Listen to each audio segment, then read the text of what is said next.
From South Park roasting Scientology, Tom Cruise, come out of the closet. Dad! Tom Cruise won't come out of the closet! To Pokemon's electric Soldier Porygon blasting red and blue flashes that send nearly 700 kids to the hospital, here are the most controversial rises in cartoon history, starting with South Park, the foul-mouthed sitcom that slammed every button in 2005. Some cartoons push boundaries and make people mad. One show that really made people mad was South Park. South Park has always been wild, loud, and unafraid to speak its mind. But in 2005, things really got heated. That year, the show didn't just push buttons. It slammed them with both hands and kicked the console for good measure. Oh, sorry, I can't. They're gonna say shit on cop drama, and my mom and dad have to watch it with them so I don't take it the wrong way. We have to know where that evidence was shipped. Oh, was that it? Was that it? Shipped. He said shipped. I told you we don't have a record of that. One major moment came when South Park made fun of Scientology, and it didn't hold back. The episode mocked the religion's beliefs in alien spirits and space lords, and it even went after Tom Cruise with jokes that were anything but subtle. Stan, don't you know the first law of physics? Anything that's fun costs at least $8. Yeah, dude, nothing fun is free. Well, I can't spend any money. Okay, be a Jew. We're gonna go play laser tag. Yeah, see ya! Mr. Hubbard discovered that negative emotions are actually caused by things called body thetans. Really? Yes, and being the genius that he was, Mr. Hubbard invented a way to get rid of those bad thetans. Fans were stunned. Some thought it was hilarious, others felt it went too far. But Scientologists were furious. Then things took a bigger turn when Isaac Hayes, chef himself, quit the show. As a Scientologist, he wasn't happy. Some said he was offended, others believed he was pressured to walk away. Either way, it was messy. He is the reincarnation of our church's most sacred prophet. What? Scientologists the world over are simply rejoicing in his second coming. I'm nothing. I'm a failure in the eyes of the prophet.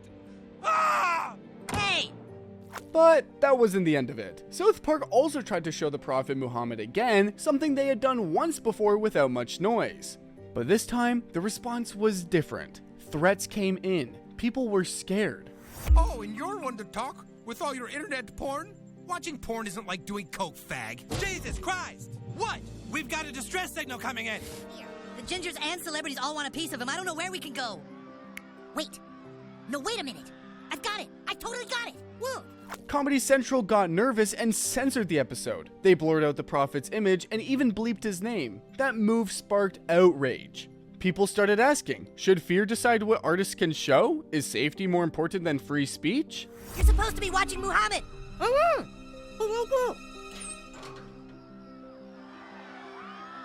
Oh, thank God.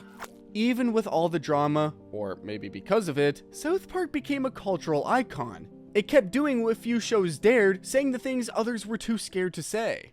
South Park wasn't the first cartoon to cause problems. Way back in 1969, there were cartoons that got banned completely. The Censored 11 might sound like the name of a secret group, but it's actually a collection of old Warner Bros. Cartoons that got banned in 1969. Why? Because they showed really offensive and racist images, especially of black characters. You get going, Randy.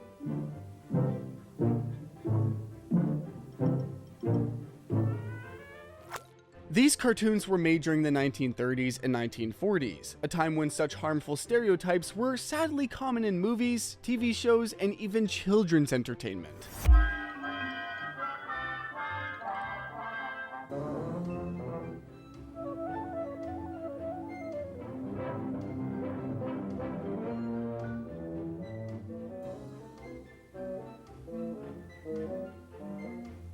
By the late 1960s, society was changing. The civil rights movement had made a huge impact, and more people were speaking out against racism in all forms, including in the media. That's when United Artists, which owned the rights to these cartoons, decided enough was enough.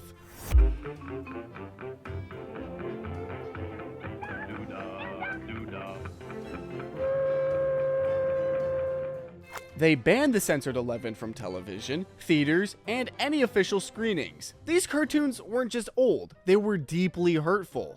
Keeping them in rotation wasn't just inappropriate, it was dangerous.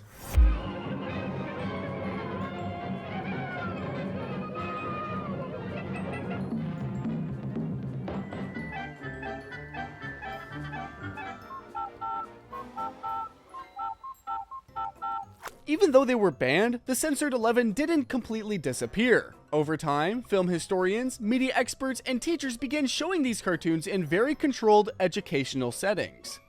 The goal wasn't to entertain, but to inform.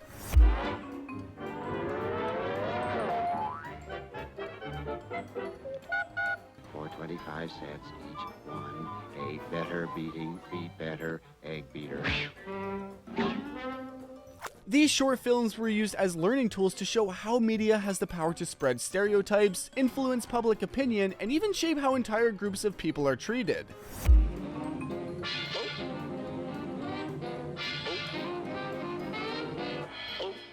Today, most people will never see the censored 11, and honestly, that's probably a good thing. The images and messages they contain are too upsetting and offensive for general viewing.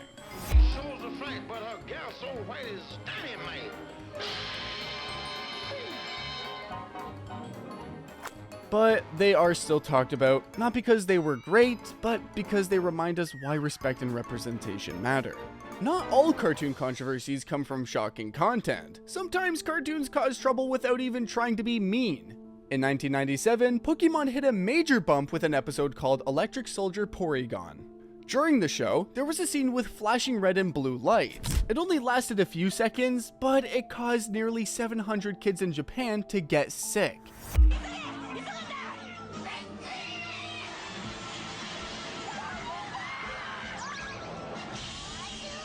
Some had seizures, others felt dizzy or fainted. It was so serious that many were rushed to the hospital, and the news quickly spread around the world. People started calling it the Pokemon shock. Because of this, the show was paused for weeks. That one episode was never shown again, and Porygon, the Pokemon featured in it, was basically removed from the series.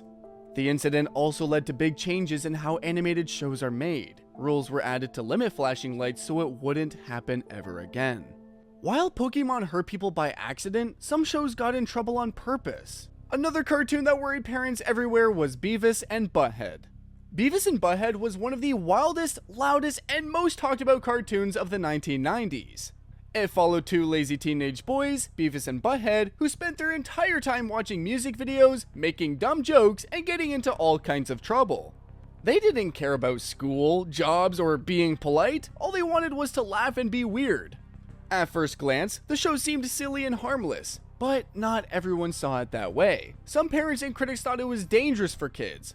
The humor was crude, the behavior reckless, and the language not exactly friendly.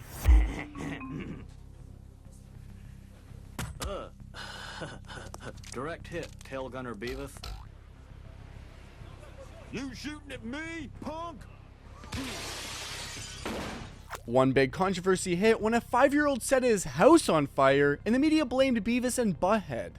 They said the boy copied Beavis, who often yelled "fire" on the show. After that, MTV took action. They removed all mentions of fire, banned certain episodes, and moved the show to late night hours. Go for it, Beavis. This is gonna be cool. Not everybody can be cool like us. Yeah. By 1999, the pressure had grown and the original run of the show ended. But even with the backlash, Beavis and Butt-Head became a cult classic. Fans loved its crazy humor and how it made fun of teenage life. It didn't pretend to be smart, it was just raw and real, and that made it stand out. The show also did something important. It helped change the world of cartoons forever. Before Beavis and Butt-Head, most people thought cartoons were only for kids, but this show proved that animated TV could be made for adults too.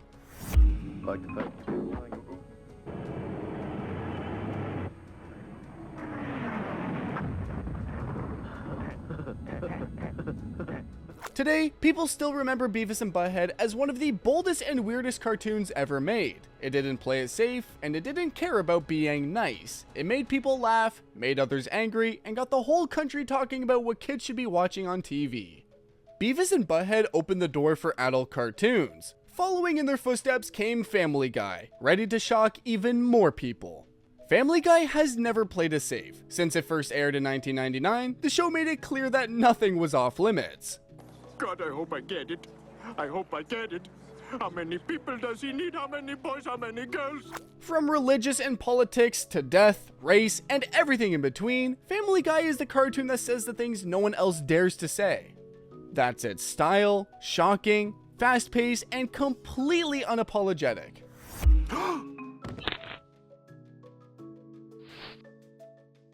It's all right, little buddy. There's hope. Let me tell you the story. You yes have my shirt. You get out of my store. You give me shirt. You go, I call police. You no dare call police. Oh, you want to play game, fatso? You big. But in 2009, the show crossed a line that even some of its fans weren't ready for. The episode Partial Terms of Endearment tackled abortion, one of the most sensitive topics in American society. The plot involved Lois considering whether to carry a surrogate baby to term after the biological parents died in a car crash. What followed was a mix of serious questions and classic Family Guy humor. But this time, it was too much.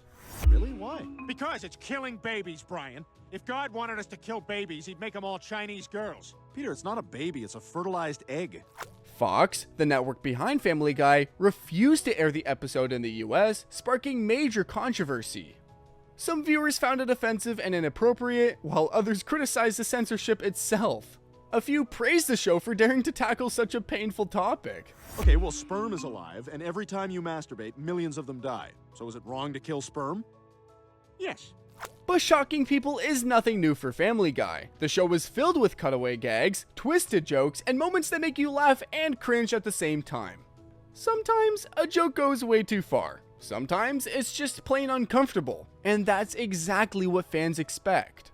Even with all the backlash, and maybe because of it, the show just kept growing. More and more people tuned in, curious about what wild thing would happen next.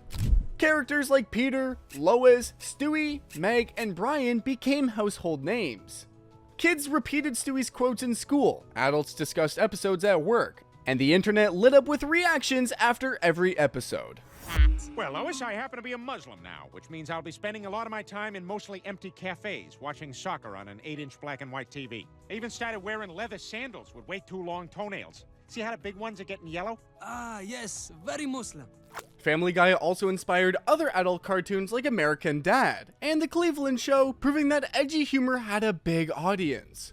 Today, the show is still going strong. It's not afraid to offend, and that's what keeps fans coming back. Most adult cartoons just try to be funny and crazy, but the Boondocks was different because it wanted to talk about serious real-world problems. The Boondocks first aired in 2005, and it didn't waste any time shaking things up. This wasn't your typical cartoon. It followed two young brothers, Huey and Riley, who moved to the suburbs with their granddad. But instead of silly adventures, the show focused on real-life issues, especially race, culture, and politics in America.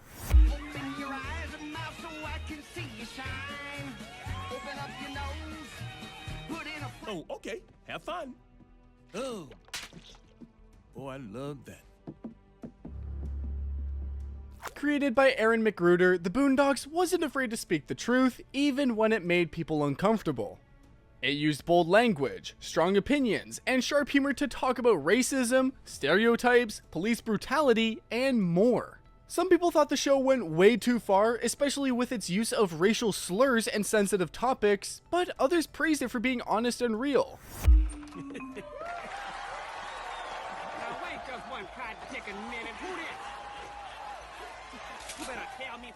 Even with the controversy, the show became a huge success. Fans loved how it mixed humor with serious messages. It was funny, but it also made you think. The animation was cool, the characters were unique, and the writing was clever. Huey's deep thoughts and Riley's wild behavior gave the show a perfect balance. The Boondocks didn't just entertain, it started conversations. It gave a voice to things people were feeling but didn't always want to say out loud. And it opened doors for more shows to talk about tough topics in a real way. The Simpsons has made people laugh for decades, but sometimes the jokes don't land. In a few cases, they cause full-on outrage. The Simpsons has made people laugh for decades, but sometimes the jokes just don't land, and in a few cases, they cause full-on outrage. Some episodes show just how much trouble a cartoon can stir up. In Blame It on Lisa, the Simpson family travels to Brazil, but instead of celebrating the country's beauty, The episode shows Brazil as a wild, dirty, and dangerous place. There are rats, robbers, wild monkeys, and non-stop crime. While it may have been meant as a joke, Brazilians were furious. People across the country said the episode was full of harmful stereotypes.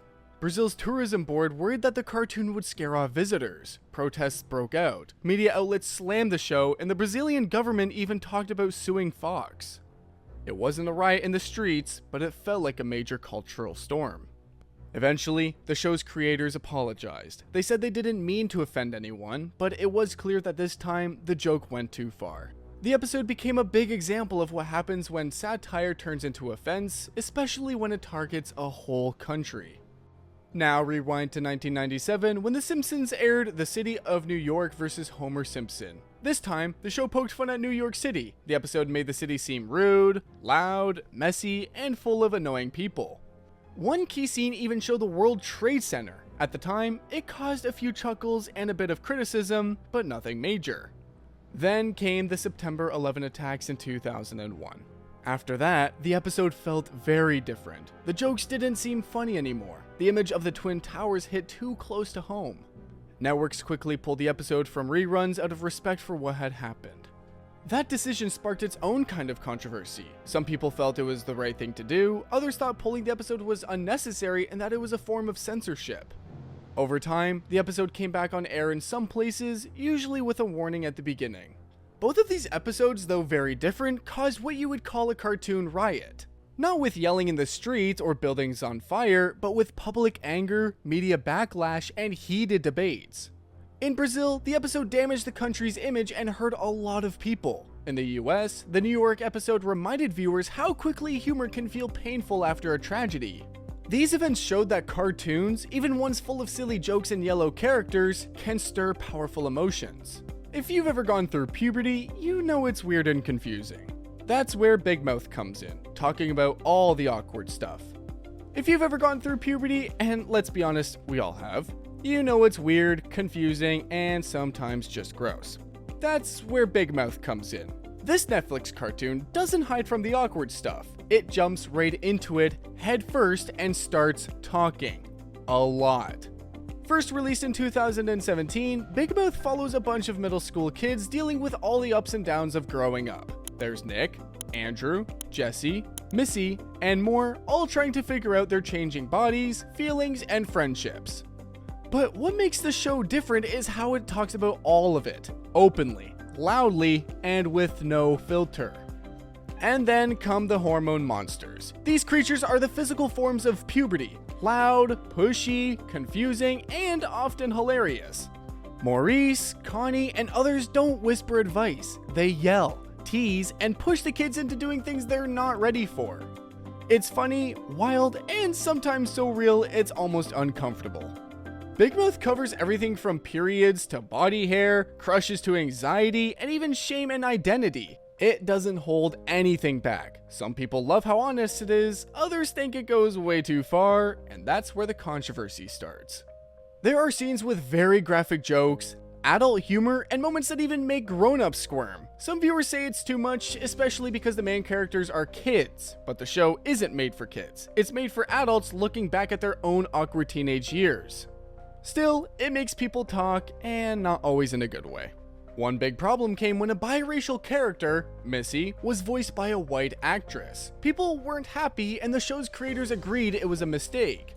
They later recast the role to better match Missy's identity, and the move was praised. But it was a reminder that Big Mouth can cross lines, even when it's trying to do the right thing. Despite the backlash, Big Mouth has built a huge fan base. Why? Because it's honest. It talks about things we all went through but were too embarrassed to say out loud. The characters feel real, the jokes are outrageous, and deep down, the show has heart. It's not just about being funny, it's about making people feel seen. It shows that puberty is messy for everyone, and it's okay to laugh at it. It's okay to ask questions, and it's okay to not have everything figured out. From banned episodes to full-blown media storms, these wild rides shaped animation as we know it. Which cartoon controversy surprised you the most? Leave a comment, like, and subscribe. Also, watch this next video on your screen right now. You'll love it.